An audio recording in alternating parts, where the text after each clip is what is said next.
Hello and welcome back to the Pick Swap Podcast. I am James Birrane. I'm here with my co-host Sean Barnard. What's up, Sean?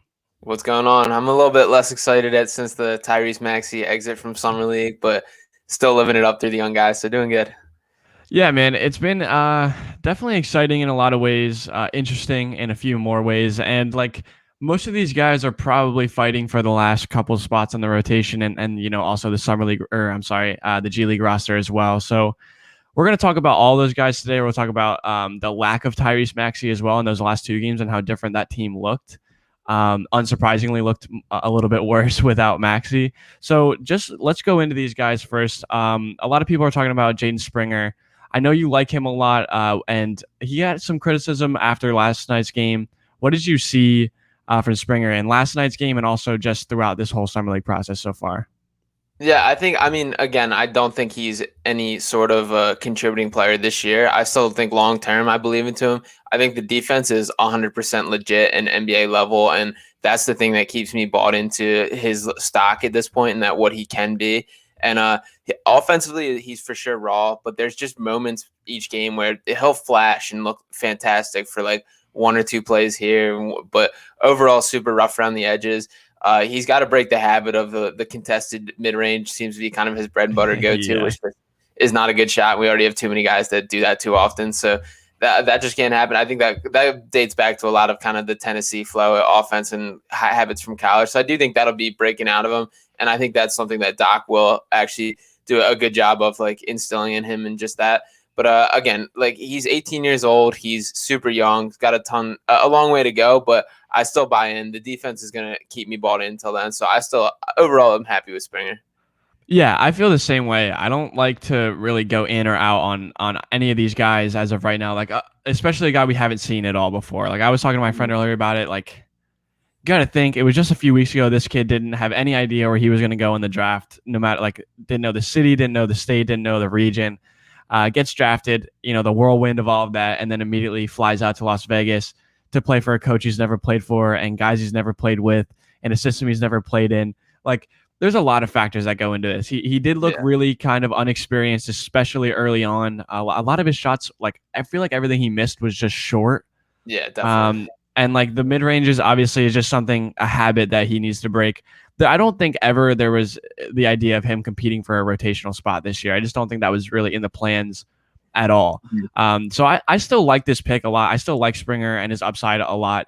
The strength, athleticism, and like you said, there's a couple times just getting downhill, Euro stepping, hop stepping, creative finishes, and I just like that he seems eager, and he fits in with this young crop of players that the Sixers are kind of grooming towards the next generation. So for me, I really like Springer. I like that he's here. I think this gives him, like, the Sixers give him a great opportunity to learn under some really good vets and some like in a great system. And also it gives him the liberty to kind of chill for a little bit. He needs some time to grow. Like you said, he's only 18 years old. He's so young. And he's just going to have time to figure out who he is as a person and as a player. And hopefully once he hits that stride, he can, continue to grow his game in the areas that we already seen him show some flashes. So I'm still excited about Springer. Yeah, I mean, that's definitely a couple years down the line for him to hit that, which again, I think that was the main critique of the pick, is with the Sixers just looking to add guys that can contribute right now. That's not at all what Jaden Springer brings, and there's certainly more I would have liked to have seen out of him, especially when Maxey left. I would have liked to have seen him kind of take over some more ball handling duties and look to function more as a primary ball handler and a guard, where he seems way more comfortable kind of relaxing the corner and doing that thing, which I would have liked to see more of that. I do like the way he comes off screens. He does a nice little active off ball to come, dribble handoffs and do stuff like that. So there are some creative things that he can do, and that is exciting. And there's enough there for me to believe in it long term that overall, like, I think it was a success this summer. Even though I was a lot critical of him and a lot of people disappointed, I was pretty happy with it overall. Yeah, I mean, when you look at this roster and the way that it's constructed as of right now, he's eighth or ninth in line in terms of guards that are ready to play. So, like, again, drafting a guy at that spot, I mean, I guess the only critique is that they maybe should have traded that pick and tried to get, a player that can help win now. But when you have 12, 13 guys that are already instilled in the rotation, and like just thinking about it, if you're looking at it right now, it's Simmons, Curry, Green, Maxey, Matisse, Furkan, Shake, Isaiah Joe. It's like there's 8 guys that you're already were planning on playing ahead of him. So unless he shows like to be some incredible player at this point, like whether you drafted Deuce McBride or whether you drafted Jaden Springer, like I don't think it really mattered at that point. You're looking for a guy that has a lot of upside, has the ability to be a good player down the road, and can learn in your system and hopefully eventually become a good player in that system. So I'm really honestly just really happy with this pick. I think that he's hopefully is able to grow. And what we've heard from the camp so far is that he's, an eager worker, a guy that loves getting in the gym. And, again, with guys like Maxey and Joe and Paul Reed, they're all that type of that person or type of player, everything. So if these guys are kind of harboring the culture and working hard, especially at 19, 20, 21 years old, you can't complain with that. And I think it was the right move for them to take Springer there. Yeah, I mean, can't complain. Again, the only real criticism is just like this is not at all a win-now pick, but he's 18 years old, and we'll see the jumps he can make. I am very excited about kind of the jumps we've seen in the guys from last year's draft. And first off, shout out Maury for absolutely killing the draft. When you think about Tyrese, Maxey, Isaiah Joe, and Paul Reed all in one draft class, that's a heck of a pull, and very impressive with that. And I think all 3 of those guys are going to play significant roles to some capacity. And a guy that I want to start off kind of making the case for is B-Ball Paul. And B-Ball Paul deserves to be 100% in the rotation. And I would even argue ahead of Drummond in a lot of matchups. And just like he has an element to his game. There's still like, I even would say I went into the summer league a little not hesitant to embrace B-Ball Paul, but like there's just something so weird, and there's no box you can really like put him in for his game, but just he makes things happen out there, and just the energy, the effort, the quickness. The thing that stands out the most to me is just defensively how switchable he is, the way he can match up with guards. The Atlanta game for sure proved a lot to me when he would just be out on an island with Sharif Cooper and he was just hanging his own. And sure, there's going to be more talented guys, but there's not a lot of quicker guys than Sharif Cooper that he's going to come across. So that was super impressive to me. And I just think that he adds something to his team, and we should be grooming him for a real role this season. Yeah, and Danny Green pointed out when he re-signed, and he said, the reason the Sixers didn't go after a lot of guys this offseason was because of those 3 guys, which is an incredible statement to make for guys that were drafted last year. Definitely. And to have 3 guys in any draft slots become rotational pieces in 1 year, 2 years is an incredible draft. But to do it where they did, and in their highest pick being 21, and getting a potential stud, like a guy that is probably going to start down the line in Maxey, and then you get Isaiah Joe and Paul Reed, who have both shown incredible flashes this summer so far. Like the thing with B-Ball Paul, he's just relentless. Like so many of his points he finds just like scrounging around, picking up the ball, a loose ball, and getting a dunk, or making the hustle play, getting an offensive rebound, pushing the pace, doing all the little things. Like, and that's just an incredible thing from a guy like that. I'm the only thing I will be worried about is him being just a little bit too small at this point to play center. He's definitely defensively is, again, a hustler, a guy that takes pride in defense, and is a willing rebounder and a willing defender, but he might just be too small at times. Do you think that's something that holds them back from playing him at the 5?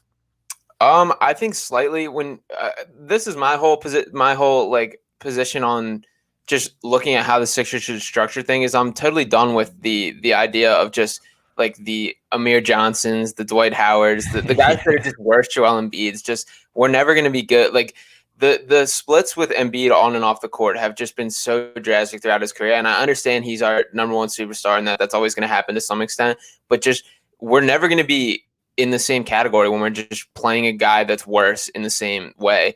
So I would rather kind of like a zig, and that's kind of why I've pushed so hard for getting like a true stretch big throughout this, is kind of like, let's play different when there's a second unit. Like we don't have to do the same thing. And I can see that with Paul Reed. Like we're for sure sacrificing size, but this is a guy that can get the rebound, go coast to coast, can put the ball on the floor a little bit, defend. The switchability just jumps out to me so much. Like he defends a pick and roll, he can go over, under. His feet are so much quicker than his body, and he's a guy that was like a late bloomer, grew a bunch of inches in college, which is like a large reason for that. And just like the energy he brings, like I went in kind of doubting B-Ball Paul, like more of like I wanted him to be good than I actually thought he was going to be good, and now I'm starting to like genuinely buy in like what he can bring to the team. Yeah, and that's what I was talking about earlier with this crop of young players. Like these guys are like ready to go. Isaiah Joe, Yeah. same thing, and we talked about him a lot last episode. He is just a guy that is unafraid. They're all just fearless players that are, mentally ready and courageous and unafraid of any situation. And maybe that's just, who they are as players, or maybe that's the culture that's being brought on. And like Maxey's a huge portion of that, I think. But just in general, these guys are very surprising in a lot of ways. And I think I would love to see B-ball Paul and a guy that just like somehow, again, like this unique, that's literally one of my notes, is just like the most unique skill set and human being I feel like we've come across, in a Sixers uniform in a long time. Denny's just kind of a weirdo. Denny's for breakfast. I had Denny's breakfast. Like probably doesn't, his nutritionist probably wasn't too happy about that one, but like, it works, I guess. He's just, his motor is unbelievable. 20 rebounds in a game, 27 points, 20 rebounds is incredible. And like, again, I know it's only summer league. A lot of guys have shown flashes in summer league, but he did it last year in the G League, MVP. I think he just wants it. I think all these guys want it. And like, let's go into Isaiah Joe here, because we said he might be, creeping up the rotational line for shooters, and him and Furkan. When you can never in the NBA, you can never have enough shooting. But this guy he shows a lot of what like the best modern NBA shooters have. Just a ridiculous catch and shoot radius, just from wherever he wants. So, do you see Isaiah Joe being a big part of this rotation this year, or kind of flip flopping minutes for whoever's hot? Yeah, I think he's very contingent on what happens in these next couple weeks with the Simmons situation. And if there ends up being a Simmons and pieces for another star kind of trade, which I honestly don't know what's going to happen at this point. Like I think Joe is a prime candidate for a guy that steps in and picks up that role, and a guy that becomes like a key piece in that. As the roster currently stands, I still think he's a notch below in just readiness from a lot of the other guys when we think about Maxey, Furkan. Like he's just like below that. It's also, I feel like throughout all last year, like I was such kind of looking at him as just like a 3-and-D wing kind of guy, and that's really not him. Like he's a little smaller than that. He's like 6'3" to 6'4", somewhere around that, and he has more of like a guard skill set. And not that that's a bad thing, but just like a little slightly different fit than I would have liked to seen. But he definitely flashed a little bit more than I was expecting with as far as ball handling and passing, which is huge for his chance of getting on the court. And like that one behind the back, and then the assist, I think it was Paul Reed, that was like crazy and stuff like that. Like there is more layers to his game than just a shooter, which I think is really important for kind of the lack of size that he does have. Yeah, but that was the biggest part of what what I saw over this summer was, obviously the shooting, but you had kind of expected him to come in and just be an unconscious shooter. And every team needs a guy that just chucks, and he's that guy, along with, I think Furkan does that really well. Yeah. But to see the growth in his game, just from like what we saw, the raw talent coming in and just that ability to shoot, and it was kind of like, that's really it. And then throughout last season, it was, wow, he's really grown on the defensive side of the ball. And now it's, oh, wow, he's increased his ability to handle the ball and create for other players. And that was a really nice sign over the last 2 games. Without Maxey, I thought he did a nice job kind of filling in with that. But then you have your other guy, Deshawn Nix, who I know like a lot. So let's hear what you had to say about Nix. Yeah, I really like Deshawn Nix. And I don't think he sticks with the Sixers, but I do think he's an NBA guy somewhere. And just, I mean, first off, just the feel for the game, and I'm not sure how much G League Ignite you watch, but just I was so impressed with like the feel for the game and just everything he had. And he honestly had a pretty poor situation, because I think when his idea of going there was that he would have been like one of the focal points in that, and then Jalen Green, Jonathan Kuminga, and Isaiah Todd all kind of blew him out of the water and respect to those guys. Obviously, Kuminga and Green were top picks, and Isaiah Todd just out of the first round. I think he went 32nd. But as far as Knicks goes, like that feel is kind of like an uncoachable like vision and passing. And he looked not very overweight, but he definitely needed to lose weight coming from that to the draft. Yeah. And he's dropped like 25 pounds, but he still has that. He looks way quicker. He still has that like strength of body, like that 1-and-1 he had yesterday where he was just kind of backing up into the guy was huge to me. And he's just like, he's a guy that he's for sure still raw. But again, the 3-pointer yesterday, like the biggest reason he didn't go drafted is he was a very poor shooter last year. And I think he shot 34% from the field and 18% from 3, which are not good numbers whatsoever. Yeah. But like he shot it with looking comfortable out there. He hit one from the corner yesterday. And like he's a guy that long term I do buy in. And I would love to have him on this team. I don't think it's going to happen, but he definitely deserves a chance somewhere. Yeah, I liked him. He has there's a quality in a lot of guards. It's like almost a fullback type of point guard, and he has that kind of feel to him where it's like he's just a little bit of a bowling ball, getting downhill, and it like not in the same way as like Kyle Lowry, but in that like low center of gravity can get to the bucket and muscle around guards around the rim, and that's like a very intriguing quality to have as a guard. And I like him a lot. I'm not like totally huge on him, but I definitely see the upside and what a team might see in him, and a team that's kind of rebuilding and needs a guy with that type of control and vision and IQ is something that like is invaluable to a team anywhere. So even if it is kind of like just stash him and see what he has down the road is definitely something that I think a few teams could and should be interested in from Nix down the road. And let's talk about Rayjon Tucker, because I feel like he's another fringe guy. He definitely still has like the real hit or miss quality, I feel like, from Tucker. And, the dude can just flat out fly, which is always exciting when he's on the court. But I wasn't in love with Rayjon Tucker over the last couple games from him from the summer league. So what did you see? Yeah, I want to like Tucker, but I just, I don't know. Like, he's just, there's no real like full role that I see for him, and like he ball handles a little bit.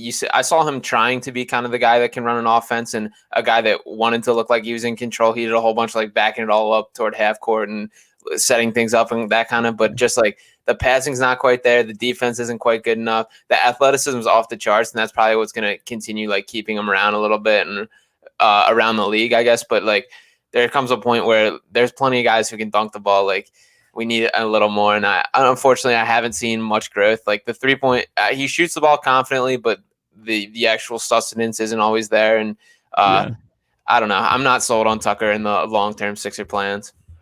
Yeah, I was just genuinely disappointed because me too. Like I want to like Tucker and I want him to be good, and he does have that like kind of dog quality where it's like he's gonna get his, and again he fits in with that crop of guys, but I don't know. It's just there's just not enough there, and I think he was one of the older guys on the roster, so just kind of disappointed to see a guy. And everyone's path is different. Maybe down the road he is able to put something together, but there's just too much missing, I felt like, and just not enough. Like especially with Maxey going out, I was kind of expecting Tucker to come in and be the main scorer, the main guy in that guard position, and he just wasn't. So, Again, you can't dislike the guy. He definitely brings something unique to the team, but I just don't see a lot of what I don't think the Sixers need anything that he brings at this point. So, do you see him being on the roster?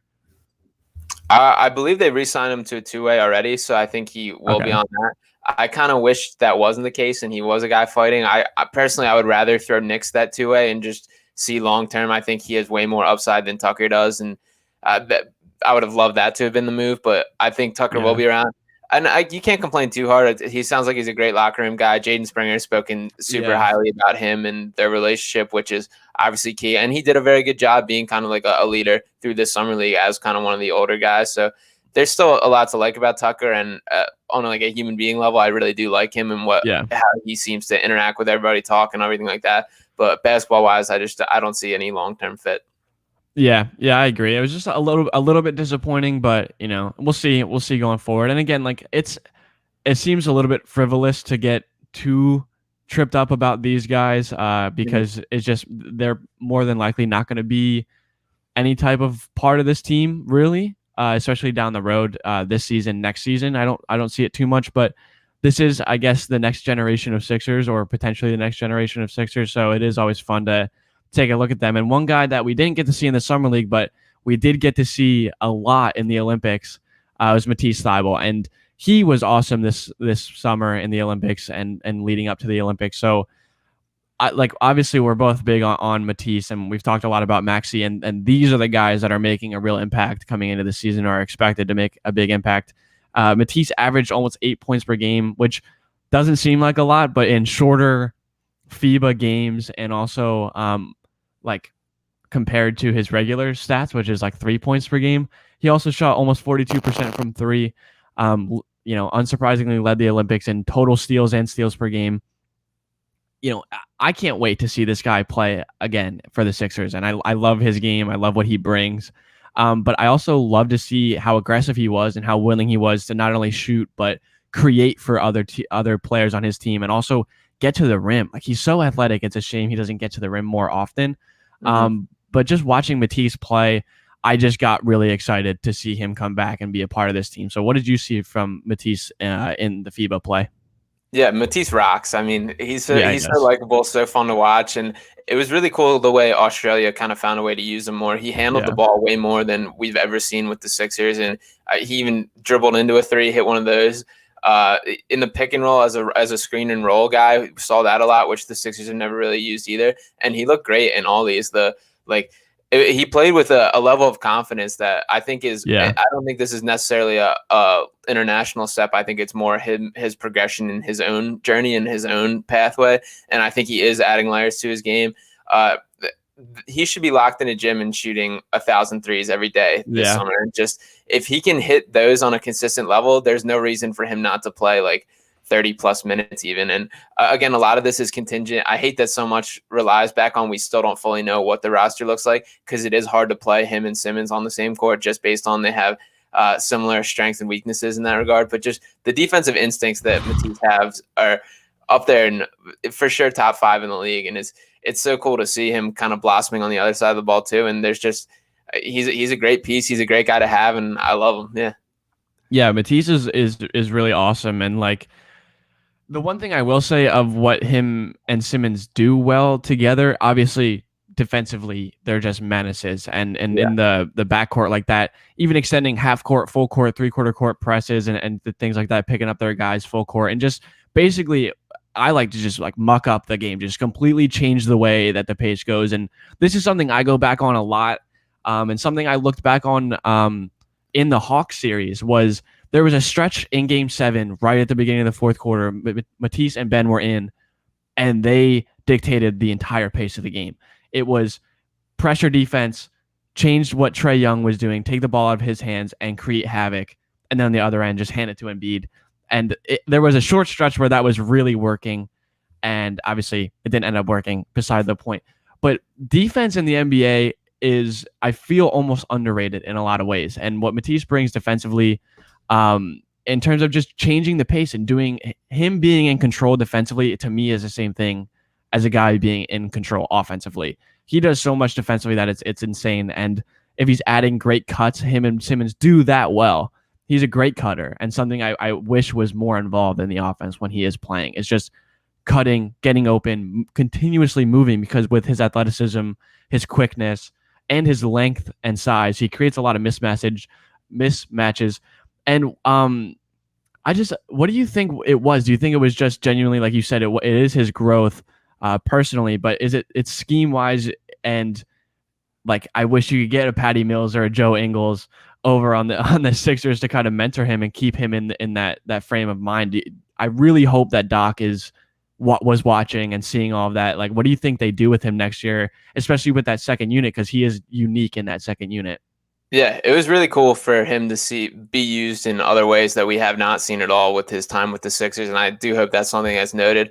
It's very difficult the way he fits with personnel, and Simmons is always like the number one when, especially with these two, that I see that it being a problem with. But just kind of, he's a weird fit on the team, and like, I think if he can fully find like a lane on offense, like, it struggles with a lot of these guys, and I have like the same kind of criticism for like B-Ball Paul. Like, you don't have to be okay at a lot of things. Find something to be really good at and make that what you help the team. And that's kind of what I would like to see out of Matisse.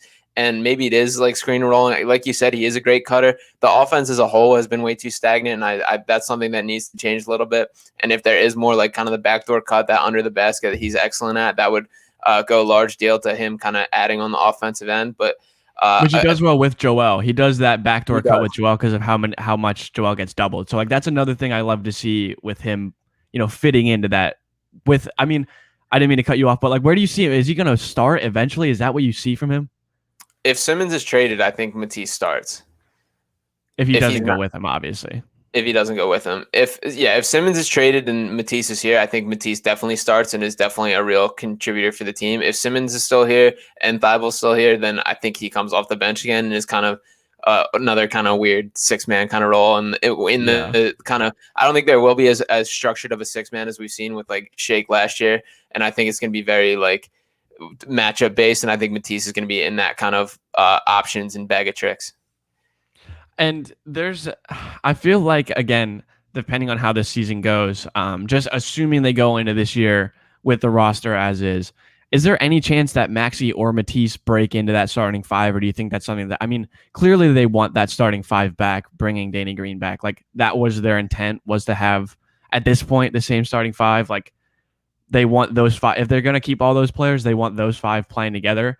But I feel like at times, like, and maybe again, it is situational per game, and once you get into the playoffs, it's definitely a more situational. But like with a guy like Matisse, if he's shooting well, which you've seen him do in the NBA, his first year he shot well, especially the first half of the year, and then he struggled a bit second half, and then into this second year. Or Maxey bringing that point guard, actually being able to handle the ball and control the offense, and actually push Ben off the ball. Like those two guys, I feel like at times are better suited to be in the starting lineup than a Danny Green or even a Seth Curry at specific times. And maybe it's not all the time, but like I would like to see both of those guys be inserted into that lineup, and maybe that's their plan down the road. But like both these guys are ready to really contribute, like seriously contribute. Like you said, Matisse could play 30 minutes a game. Like he is a second team All-NBA player, 20 minutes per game. He's up there leading steals and deflections and all that shit. Like he's that good, right? He's that good. If he's playing full-time minutes, he's defensive player of the year type candidate. Like he's doing things we have not seen. Mm-hmm. How far can you hold him back, I guess?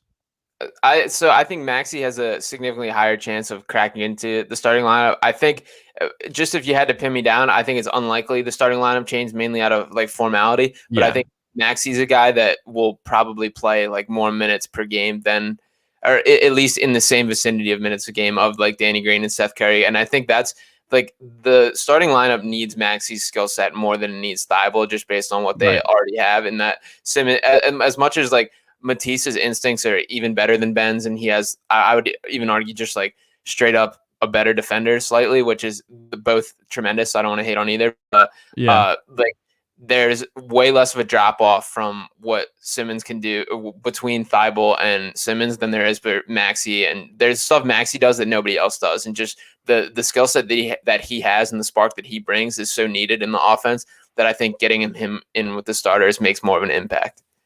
Yeah, no, I definitely agree with that, because I just think when I think about it and you're looking at that 5 and say you just switch Danny for Matisse, just that straight up swap. When you're looking at that, I mean, your weak point is Seth Curry defensively, but the other 4 players, like you literally have like 3 defensive player of the year candidates stepping on the floor at any given time. And if there's a way for Thybulle to get his percentage up, above league average, closer to 38%, like if he can get to there, like I'm just thinking about that is incredible. It is a crazy thought, but all right, when talking about Maxey and the potential for him to be in the starting lineup and just Ben off the ball in the Maxey into the starting lineup is, I think, a way bigger upside for that. So when talking about these two, if you had to pick a side in terms of if there's a deal made, if there's, one of those two is a swinging factor for a team to make a big deal, if you're in favor of one or the other, which is it? It's hard. I love both of them. If you had to pin me down, I mean, skill set wise, it makes so much more sense to try and hold on to Matisse, just because he does so much of what we would lose with Ben. Matisse can fill so like seamlessly and do a lot of that. And I do think he's ready to make the jump as a starter in that. But there's just something about Maxey. And for me, I'm doing everything possible to keep him. And I really do think he's only 20 years old. And like, this is a kid that I genuinely believe a couple of years down the line can be at a second or third best player on like a contending team. And just the spark that he brings, the hard work that he brings, and just the effort to get better. And you just see it in summer league, just the things that he knows he needs to improve on. He's just working at them, and just like the shooting off the dribble, the running a whole offense, the being the focal point. And he's so willing to do all that. And I buy into all the like get 1% better every day. And the talk, the positive, like, there's just something about Maxey that I think is worth like protecting. And if he is the guy shipped off, I will be the first one to buy a Maxey jersey in Portland or wherever it is. Yeah. Yeah. I don't like the idea of either of them not being around. That being said, I think it is, I guess, I mean, I don't know. It's really hard to see and thinking about what Maxey might be Yeah. down the road. And it's hard to, even Matisse, a guy, but Matisse is 24 compared to Maxey only being 20. Like, that is a pretty significant difference. I really wish the timeline of like Tyrese was moved up with like, I would love to see this crop of young guys just on the same like timeline as Embiid. And just like, I think all these guys are such like going to be ready contributors just in a couple more years, but we just don't have those couple more years with Embiid. And that makes this so complicated and tough. Yeah. Yeah. And that's the thing. Like, I don't know. It's like the Sixers are in a weird spot where it's definitely win now to capitalize on what Embiid is, because Embiid is, I almost sometimes I feel like it's undersaid how incredible he was last year. Yeah, like I honestly think it's a little bit understated at this point how absolutely dominant he was last year throughout the entire season. But then you have like the younger set of guys, and if the idea and the plan is to keep Simmons, who's just freshly 25, like those guys could potentially become a second contending team.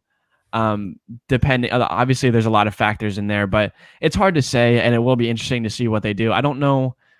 It's again, like you said at the start, like it's really hard to gauge anything at this point without the for sure knowledge that this roster is going to look even remotely close to what it does right now. But let's push all that behind us currently. In our last part of this, I do want to talk about Doc Rivers, because this, I think, again, is another kind of understated issue with this team as it currently stands. We were on record beforehand, specifically me, as not being a huge fan of Doc Rivers. I definitely bought in last year. I still am not out on him, to be completely honest, but I am not a fan of what Doc Rivers is as a coach past game 82. And as a team that's their aspirations are the championship or nothing, when do you start to question him as a head coach? Yeah, so my take on Doc is I have full belief in him as like his ability to command a locker room and be like a position in that way more than Brett Brown ever did, which is a huge something the team needed. I also don't doubt his like pregame work and the tape he watches and the game plan he comes up with. My issue with Doc is beyond that. When the game comes off the script, I think he struggles a great deal. And when his plan is not working and like he needs to pull some strings live, for a guy that's been around basketball as long as he has played so much, has coached so much, just the feel of his game is so questionable, and it's so like concerning to me. And like the all bench lineups are obviously get the most talk about this with it, which I'm not defending that anyway, because inexcusable to run that in the playoffs. But I like just like never having the kind of like, all right, well, this isn't working right now, and let me switch this up on the fly, go away. Like I just never saw enough of it, and like I think this is going to be another issue that we run back next year, and I don't have as much faith in him to be kind of creative with like the lineups when we talk about B-ball Paul and kind of something like that. Like that needs to be at least like in the repertoire with like go small at the big man position, play kind of a weird lineup, and I really do think he's just going to chuck Drummond in there and we're going to run it back again. And it's just like there needs to be a little more like free flowing and just feel for the game, in my opinion. Yeah. No, I'm 100% on the same page with you. I do want to run off some numbers here, just some things that I was looking it over this morning, and just the asinine amount of blown leads in series is like it's actually shocking going through it. So let's go through it. 2009, the year after they win the championship, they blow a 3-2 lead against Orlando in the playoffs in the Eastern Conference semis. 2010, they blow a 3-2 lead against the Lakers in the finals. They lose the finals. 2012, blows a 3-2 lead against Miami in the Eastern Conference finals. 2013, his first year with the Clippers, blows a 3-2 lead against Memphis, loses a Game 7 at home. 2014, blows a 15-point lead against Oklahoma City in Game 5, eventually loses the series in 6. Blows a 3-1 lead against Houston in 2015. Goes up 2-0 on Portland, loses 4 straight, loses in 6 in 2016. Loses a Game 7 at home against the Jazz in 2017. In 2020, blows a 3-1 lead against the Nuggets, in 2021, blows 18 and 26-point leads in consecutive games, loses a Game 7 at home. He has 29 losses with a chance to clinch a series, which is the most in NBA history, and has a 6-9 record in Game 7, losing 4 of those Game 7s at home. Now tell me something. You cannot stack up a worse amount of facts right there against a coach. Historically, he is bad. Not even just like below average. Like, he's a historically poor coach in the playoffs, specifically with a lead, which makes, like, in theory, makes no sense. That's literally meaning he's getting out-coached year after year after year after year, where he's holding leads in series. This, to me, is just as unacceptable as anything else that's being brought up with the Sixers.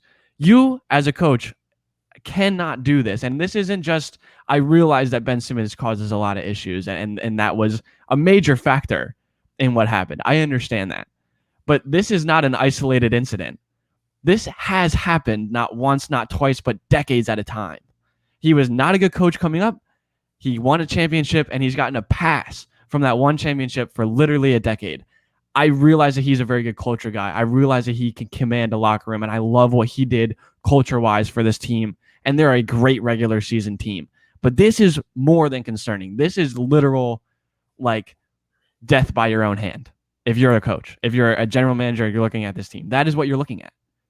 Yeah, I mean, you can't argue with pretty much any of that. And, like, as far as the Simmons obviously played terrible and was a major cause for the Sixers' downfall.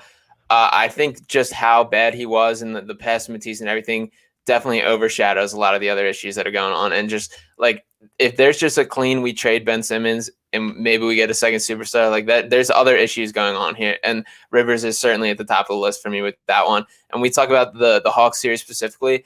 I think when we look at the Doc versus Simmons, like, if one of them had been better, I think we win that series. And I think it is as simple as that. I think if Simmons plays up to the level that he should be and that he's capable of, we certainly win that series. And I think if Doc, like, has more of a handle on the rotations and he's just not being so stubborn with his substitutions and just being willing to play guys more, as pretty much every other NBA coach is willing to do. When you look at the Nets, Kevin Durant played 48 minutes the one game. Like, there has to be just like a okay, this is what needs to happen, so we're gonna ride or die and do whatever needs to be done. And when we think about the one game, the crazy blown lead, it was literally Embiid checking himself back into that game. Like, when it started to get close, after this was a game that should have been put away. Like, the game was over, and then the Hawks are just climbing back a run, and they're just getting buckets on guys that just should not even be in the playoff series. And Embiid's literally taking off his own warmups and saying, like, put me in, and just, like, there should never be that level of like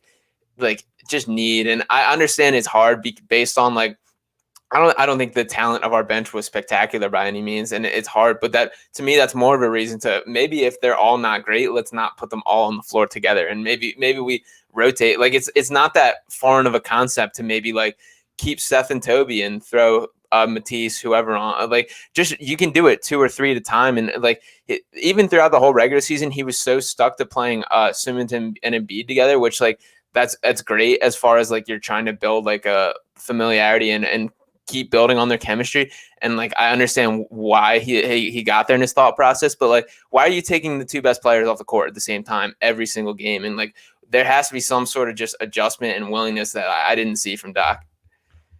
It really, when you think about it as, like, just logically straightforward, his first major decision for the Sixers in a playoff series was to take Danny Green and put him on Trae Young in game 1. Like, let's just think about that for a second, just for one, like, really quick second. You have the best defender in the world, the best defender and most versatile defender in the entire world on your team in the starting lineup, and you decide to take a 33-year-old Danny Green and match him up with Trae Young, with the other team's best player. Tell me how that makes sense. Just from the start. That is game 1. And it took him an entire half to change that mistake. There's just certain things that I don't, and maybe I'm missing something. And maybe he, like, obviously he knows basketball in a more advanced way than you and I. But sometimes basketball isn't that difficult to understand. Yeah. Sometimes it plays itself out. It frustrates me. These are not, like, high level observations we're making. Like it's very Exactly. anybody who sits there and watches the game, like they're very elementary. Like, man, when we play these guys together, like we give up points and we don't score as many, and just like the lead gets smaller. And it's just like the fact that it was the same thing every time and just no adjustment. And again, like he was a little bit handcuffed with the bench, and like you didn't know what guys were on and what weren't when we think about like Furkan. It just like the bench as a whole was very inconsistent, but there has to be some sort of just like have something in your back pocket. And like we lucked into Shake Milton winning us the one game, like and Maxey winning us another. Yeah, like the Shake was fully out of the rotation at this point, playing terrible, and that was like a whatever, let me throw him in here. Like that wasn't like a like planned great coaching decision. It was kind of like I got nothing else, we'll give it a shot. And shout out to Shake for balling out. But then at the same spot, like when we think about like a couple games later, Shake's done in there like chucking up threes that he shouldn't have to and shouldn't have been doing, because that's what he feels like he has to do at this point, because he knows like, and then that all circles back to just like, I don't know. Again, he commands the locker room well. There's a lot I like about Doc. It was certainly time for Brett Brown to move on, but I don't know if Doc is the guy to get us over the edge. Be honest with me. Be honest with me. Take the entire regular season, everything else out of the question. We're talking about those 7 games. Does Brett Brown lose that series? Honestly, does he lose a game 7 at home? Be honest. Honestly, I don't think so. But it's we're not gonna be. We wouldn't have been in the position going to the playoffs had if Brett Brown was the coach. But I think in the isolated series, we win that, and I do think I love the idea of securing the 1 seed, securing full court, the best path through the playoffs. It clearly didn't work. I'm now against any like structure of that's our game plan, and just all I care about is the postseason moving forward. And we saw it with the Bucks specifically, is they were the best regular season team in the league for like 2 years. Couldn't get over the hump. Giannis' whole existence was questions, and then they found guys that fit better in the playoffs. When we think about like Drew Holiday, like they overpaid for Drew and it worked out, and guys that just like that skill set fits. And like when we think about the Sixers, and just like, not to circle back, and he is already getting too much hate, so I hate to keep doing it, but like Simmons is significantly better in the regular season than he is in the playoffs, and that's like a guy that can get you to the first seed, but isn't a get you through the playoffs guys, and that's what we need more of. Yeah. I mean, it's tough. It's tough. Maybe this is the natural progression of a contending team. You know, like they're good, they're really good. Okay, they're a real true contender. They don't make it. Now it's time to kind of revamp that focus, kind of just, change the way you're looking at the regular season and change the way you're looking at the postseason. Like I thought the general ideology coming in to the postseason was really good. You talk about if you're afraid of people, you shouldn't be in this position. But, it's honestly just so frustrating because they're significantly better than the Hawks. Like if we're being honest, they're just a better team than the Hawks. And they lost. They got outplayed. They got outcoached. That's a really shitty way to end the year. That's just the really only fact that we can come to at this point. Like there's really no other takeaways strongly and firmly of what it is, other than that was just a really terrible way to end the year.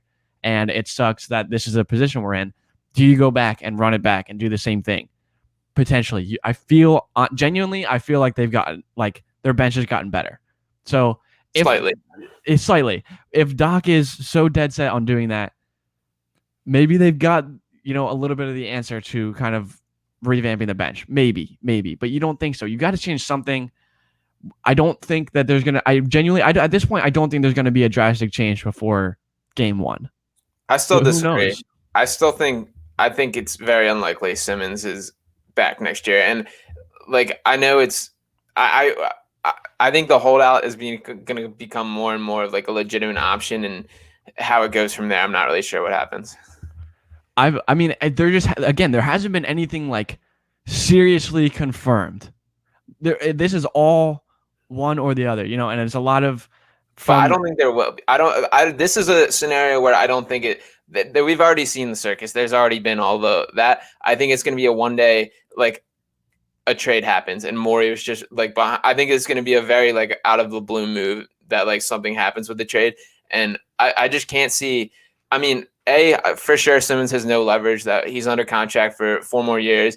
A guy like still like he has to come back. But if he holds out, it's way harder when you're not getting paid and doing that. But if he comes back, like there's no shot he wants to be here. It's gonna be such a toxic environment of him if he does step on the court with just like all right, what's this guy's deal? And we know you're not like in it for the long haul. Like there's no way. I just can't see it working. And the only way it works out for everybody in my head is there's a restart. And again, a deal has to materialize itself for that to happen. But for the amount of unhappiness that there is everywhere, I can't see him coming back. Just the way that I'm looking at it is, I mean, regardless of who knows how who feels at this point, like it's really hard to tell. We haven't heard really anything from Ben at all. Like directly from him. Nothing from the horse's mouth, really, from either side. Yeah. Like if we're being dead honest, I know there's a lot of reports and there's a lot of smoke. And a lot of times when there's smoke, there's fire. I get that.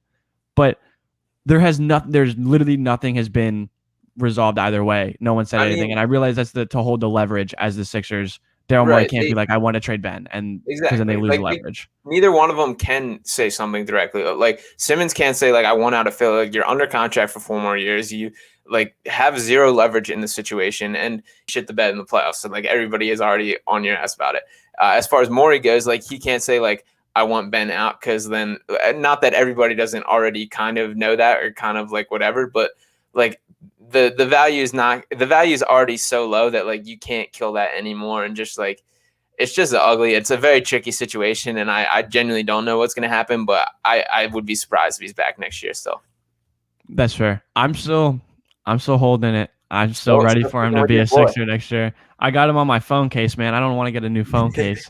So honestly though, I think the biggest thing is at this point, even if you make a big trade, even if it becomes another stud, another all-star, whatever, I just am not confident in Doc. So at this point, either way, I don't know. I love this team. I'm really excited for the season to start again. I love the regular season basketball. It's not a drudge for me at all. It's very exciting. A lot of storylines, a lot of narratives, a lot of things go on. So I enjoy it a lot, and I'm ready for them.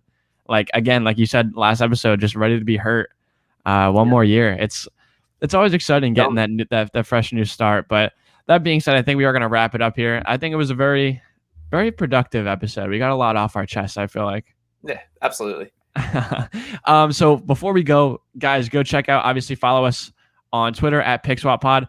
Go check out the YouTube. Sean's been doing some YouTube videos, just had a Jaden Springer breakdown. So it's just PickSwapPod. Yeah, just the PickSwapPod YouTube account. So go check that out. Follow us on Twitter. We've been doing a little bit more interactions and things like that. So check us out. We appreciate it, and we'll talk to you guys soon.